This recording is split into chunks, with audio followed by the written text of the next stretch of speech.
உனது அருள் இல்லாமல் எது நடக்கும் ஈஸ்வரா? பௌர்ணமியில் பக்தியுடன் கிரிவலமாய் வந்திடுவோம்.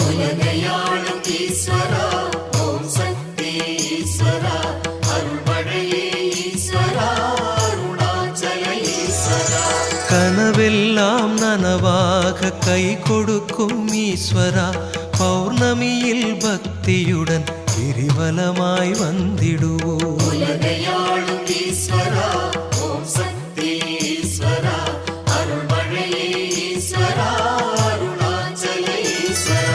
மனமுருக வேண்டிக் கொண்டால் மனமிறங்கும் ஈஸ்வரா, பௌர்ணமியில் பக்தியுடன் கிரிவலமாய் வந்திடுவோம்.